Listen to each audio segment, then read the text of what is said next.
Bicara sistem informasi, SDM berarti harus tahu manajemen SDM dulu ya. Mungkin pernah kuliah pengantar manajemen atau apa. Nanti saya review aja secara cepat. Berarti harus tahu namanya data. Kalau teknologi informasi kan ada data ya, data induk karyawan. Ada data, terus berarti harus tahu database ya, urutannya kan gitu kan. Kalau ada data berarti ada database. Nah, database-nya apa? Nanti kita pakai MySQL ya, MySQL. Pakai yang lain boleh juga, tapi kita sepakat menggunakan software yang sama supaya mudah belajarnya. Dan seterusnya ya, ada data induk karyawan berarti ada database. Kemudian studi kasusnya kita melakukan proses setelah nginstal ya, proses rekrutmen menggunakan teknologi informasi ini ya. Proses pengembangan karyawan. Menilai karyawan itu gimana sih caranya gitu ya. Nah, kita belajar semuanya nanti ya. Secara umum belajar semua sistem informasi SDM itu ada apa saja di dalamnya. Perawatan. Ini bukan perawatan orang sakit ya, tapi perawatan SDM supaya kerasan di perusahaan. Diberi cuti, diberi bonus, diberi mobil, diberi rumah, itu perawatan namanya. Jadi perusahaan makin besar itu biasanya ya yang baik ya, perusahaan yang baik itu karyawannya ya makin kaya gitu kan. Karena dirawat supaya nggak keluar. Ya. Pemberhentian, nah ini karyawan yang sudah nggak bisa dikembangkan lagi, dihentikan aja ya di PHK. Nah, dikasih pesangon. Daripada dirawat susah. Ya. Itu biasanya begitu kalau perusahaan besar ya. Atau karena usianya emang udah pensiun. Usianya udah 70 tahun. Ya. Sudah pensiun ya. Pensiun kan biasanya kalau di swasta 70 tahun ke atas ya. Oke, jadi itu nanti kita praktekkan satu persatu ya.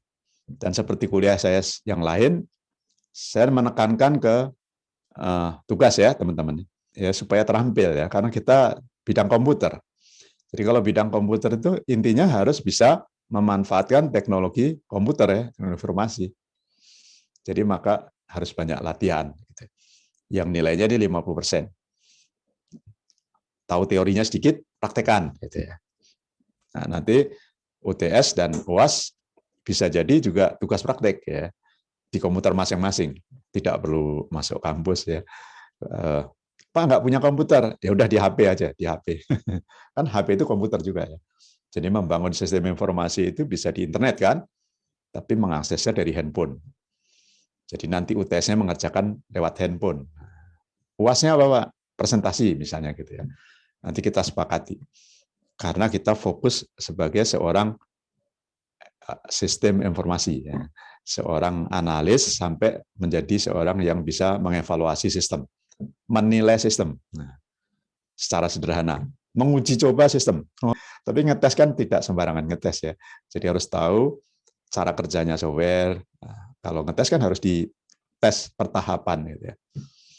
Oke, jadi tujuan kuliah kita ini jadi mengimplementasikan, menerapkan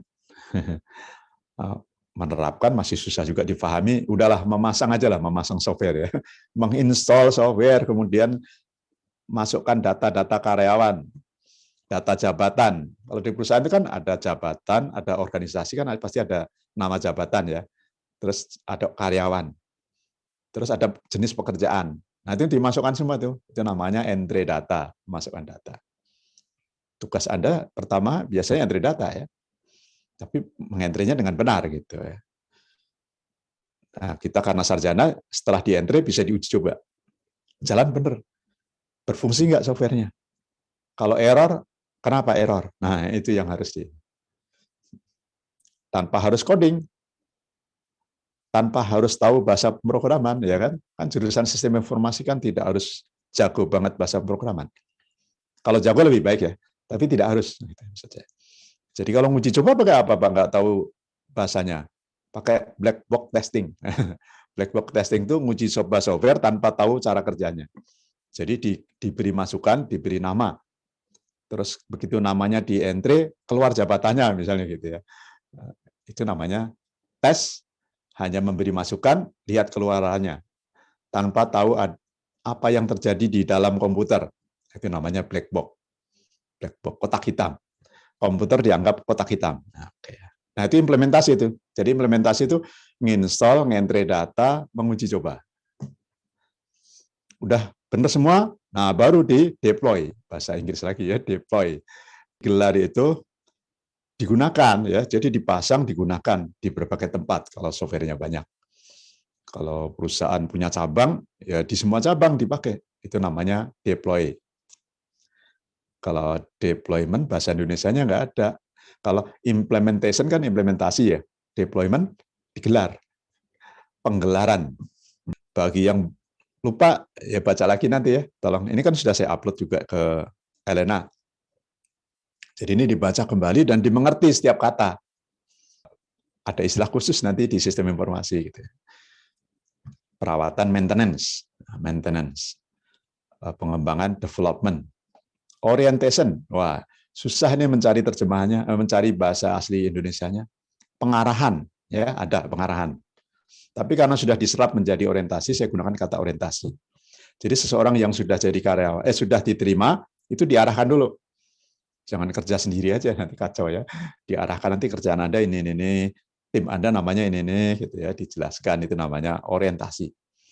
Baru kemudian dilatih, ya, dikembangkan dan dirawat, diberi gaji yang bagus, diberi cuti, diberi bonus. Akhirnya dia korupsi, dihentikan. Jadi diberhentikan karena korupsi. Oke, jadi kita harus tahu cara mengelola. Nah, ini orang IT-nya tahu ini. Kita karena dari sistem informasi, tugasnya di sini nanti. Ya. Tugas utamanya ya. Kalau Anda akhirnya terus belajar lebih dalam tentang sistem ini semua, ya itu lebih hebat. Admin. Nah, yang install, entry data, seperti kuliah kita sekarang itu sebagai pengelola. Tapi harus memahami sistem keseluruhan, itu ya. Biasanya Pak, job analisis. Apa sih analisis pekerjaan? Kalau belum pernah belajar, ya nanti kita bahas. Nah, ini pengantar kan, bagian manajemennya ini ya. Apa itu job description? Deskripsi kerja. Apa bedanya dengan job specification? Atau spesifikasi pekerjaan, spesifikasi jabatan. Bedanya sederhana, kalau bahasa saya ya. Deskripsi itu adalah apa yang akan dikerjakan. Kalau spesifikasi itu adalah syarat untuk bisa mengerjakan. Gitu ya. Contoh spesifikasi itu gini, untuk menjadi seorang sistem informasi SDM, seorang ahli di bidang sistem informasi SDM gitu, atau jadi admin sistem informasi, spesifikasinya minimal lulusan D3 komputer atau D3 atau S1 komputer. Itu namanya spesifikasi. Jadi kemampuan yang dibutuhkan untuk menempati jabatan. Ya. Job itu diterjemahkannya kadang sebagai jabatan, kadang sebagai pekerjaan. Itu spesifikasi. Jadi kebutuhan seseorang, keahlian seseorang yang dibutuhkan untuk bisa menjabat. Penarikan rekrutmen tadi ya, proses rekrutmen itu kan panjang. Mulai dari misalnya buka lowongan kerja, terus dia melamar, terus kita panggil wawancara, terus dinilai ya, dan seterusnya ya. Nanti akhirnya dia diterima. Nah, jadi ini cara-cara membuka lowongan kerja. Dimulai dari biasanya sekarang melalui media sosial, melalui YouTube, melalui Instagram ya, buka lowongan kerja sekarang. LinkedIn. Terus diseleksi, setelah dia melamar kita seleksi. Nah, ini nanti sistemnya ada ya. Jadi di sistem informasi yang kita bangun nanti itu ada menu untuk proses seleksi. Namanya subsistem berarti kan, subsistem. Kalau sistem itu semuanya, yang hanya bagian-bagian ini disebut subsistem atau modul ya. Modul rekrutmen, modul orientasi, nggak ada modulnya kalau yang orientasi sederhana ya, tidak harus selalu ada modul sendiri. Hanya diarahkan saja. Modul pengembangan ada pasti ya. Modul pelatihan atau pengembangan. Modul penilaian ada pasti. Karena karyawan itu harus diketahui prestasinya, harus dinilai. Kalau kita tidak nilai, kan kita tidak tahu nih, dia sudah benar belum kerjanya. Jadi harus dinilai. Performance appraisal, bahasa Inggrisnya ya. Penilaian kinerja. Nanti ada sistemnya kita pelajari, gimana cara menilai, hasilnya seperti apa, terus digunakan buat apa ya. Hasil nilai buat apa? Buat menaikkan gaji. Kalau setelah di setahun dinilai tidak naik, ya gajinya nggak naik. Begitulah kira-kira ya. Ada jabatan baru, membutuhkan orang baru, nah dinilai dulu orangnya. Yang nilainya bagus diberi jabatan yang lebih tinggi. Dan perawatan, ya, perawatan tadi saya sudah nyebut ya, soal gaji, soal insentif, ya, honor, dan lain-lainnya. Tapi perawatan juga kadang berupa promosi, dinaikkan. Wah, ini dia kurang bagus, nah, ya diturunkan. Kasihan kalau diberi pekerjaan yang berat, nanti stres, gila nanti ya. Jadi kalau memang tidak memiliki kemampuan yang layak, harus didemosi, diturunkan jumlah pekerjaannya, tanggung jawabannya. Ini bukan hukuman ya, tidak selalu hukuman. Demosi itu kan seseorang yang tadinya memiliki jabatan berat, kemudian diturunkan. Demi dia tetap bertahan. Ya. Kalau diberi pekerjaan berat, keluar, karena merasa nggak mampu. Jaminan kesehatan, untuk semua udah tahu. Jaminan pensiun, semua tahu. Cuti, semua tahu. Jadi ada cuti tahunan, ada cuti menikah, ada cuti melahirkan. Ya, cuti melahirkan hanya untuk wanita ya, laki-laki nggak ada. Nah, penghentian, itu tadi ya, resign, PHK. Nanti ada sistemnya sendiri di sistem informasi kita.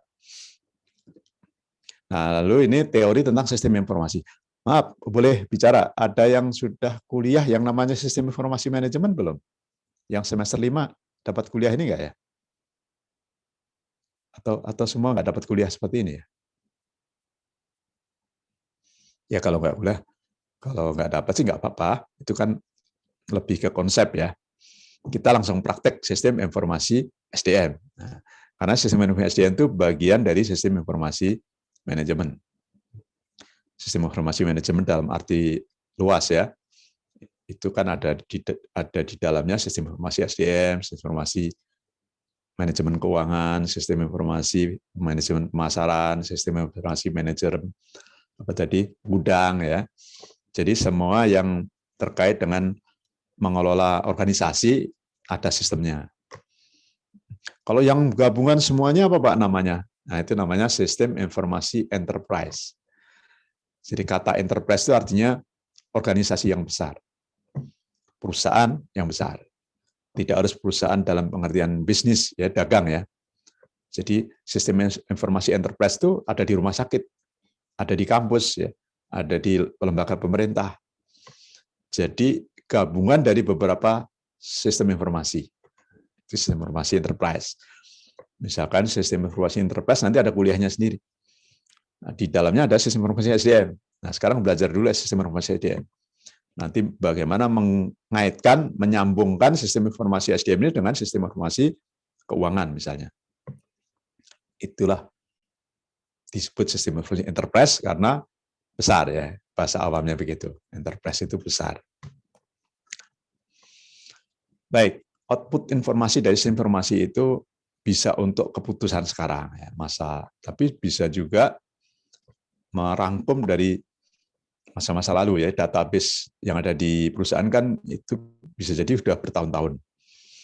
Contohnya kalau di bidang karyawan kita tahu tren karyawan ya, oh dia itu prestasinya naik terus, nanti ketahuan di sistem itu. Ada yang menggunakan kecerdasan buatan. Nah, sekarang kan trennya begitu ya. Mengenali wajah itu kan kecerdasan buatan ya. Jadi presensi, sistem absen yang sekarang pakai HP itu harus foto dulu.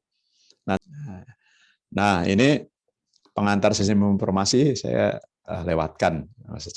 Nah ini yang SDM sekarang ya. Jadi sistem informasi SDM itu seperti tadi. Karena di bagian manajemen SDM itu ada perekrutan, ada pelatihan, ya, ada perawatan, penggajian dan lain-lain tadi ya. Terus ada penghentian, ada penilaian dan lain-lain. Maka perlu subsistem.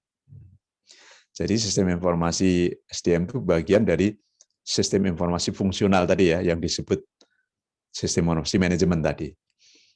Jadi di dalamnya ada sistem informasi SDM, pemasaran, produksi, keuangan, dan sistem informasi sumber daya informasi. Ini sistem informasi pengelolaan sistem informasi ya.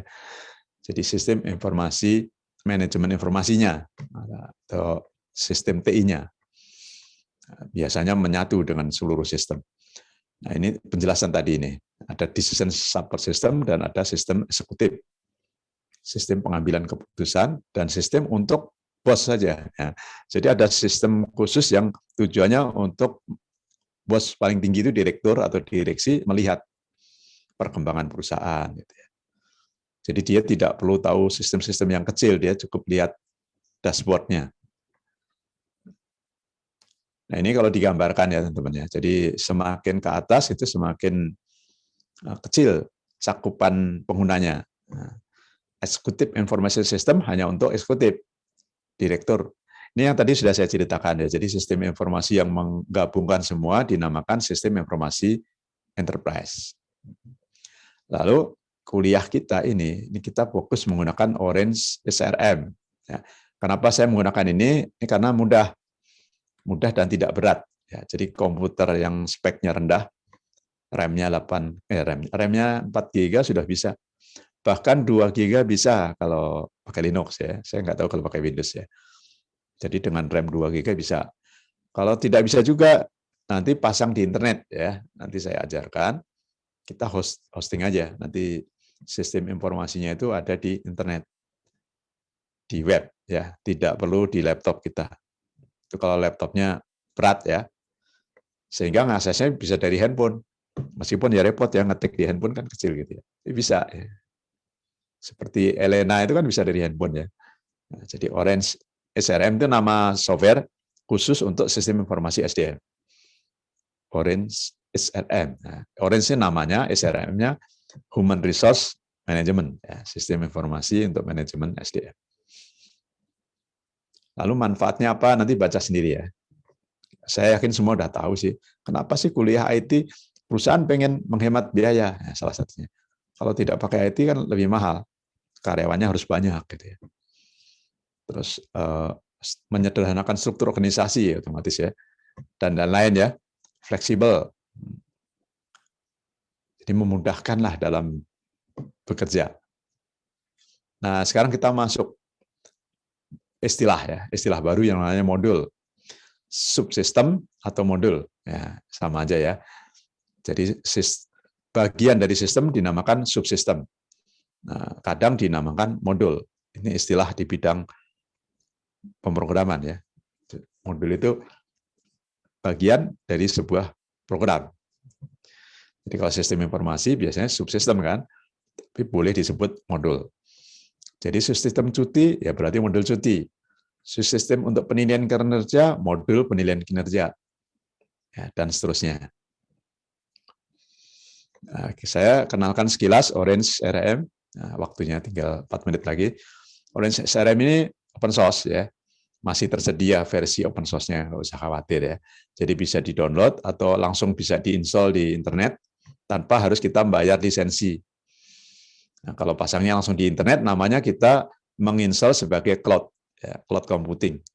Jadi cloud computing itu komputer atau server ya atau software yang langsung kita pasang di internet, tidak dipasang di rumah atau di kantor. Itu cloud. Nah, karena ini software, maka jenis cloud-nya adalah SaaS ya, software as a services. Jadi software sebagai layanan.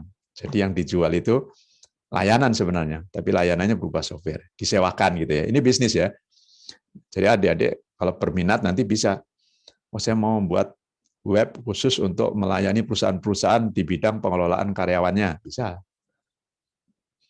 Modul-modul yang ada di Orange itu cukup lengkap, meskipun belum semua. Nah, yang belum itu adalah penggajian. Ya, karena penggajian itu biasanya masuk jadi satu dengan akuntansi. Jadi tidak dimasukkan ke Orange. Ada yang membuat sendiri, mengembangkan sendiri, terus dimasukkan ya penggajiannya. Ini kan menghitung setiap orang gajinya berapa, kalau dia tidak masuk dipotong berapa gitu ya. Kalau dia berprestasi dapat bonus berapa. Nah, itu kan harus dihitung semua. Nah, sistem perhitungan itu belum ada di Orange ya. Di Orange hanya ada sistem gaji biasa. Gajinya berapa, bonusnya berapa, sudah gitu ya. Tidak otomatis nyambung dengan pekerjaan. Kalau payroll yang bagus tuh hari ini bisa mengerjakan 10 tugas dapat bonus misalkan 100.000 gitu ya. hari ini hanya mengerjakan 5 tugas, bonusnya 50.000 misalnya. Nah, itu otomatis masuk harusnya payroll yang bagus. Di Orange belum. Payroll-nya sangat sederhana. Nah, demikian pula sistem trainingnya. Jadi di Orange tidak ada modul-modul untuk belajar ya, nggak ada. Karena sudah ada software open source yang lain, yaitu model namanya ya, Elena. Jadi Elena itu kan salah satu pengembangan dari model, ya, Ellen atau Elena. Sebelumnya namanya Ellen ya, sekarang menjadi Elena. Nah itu adalah sistem untuk pendidikan kan, pengajaran. Nah tinggal disambungkan aja dengan Orange, jadi nggak sulit. Ya. Oke ya, jadi kita akan menggunakan Orange. Nanti cara nginstallnya dan lain-lain akan saya diskusikan di grup Telegram saja ya. Atau saya upload ya, nanti saya buatkan video, kemudian saya upload ke YouTube.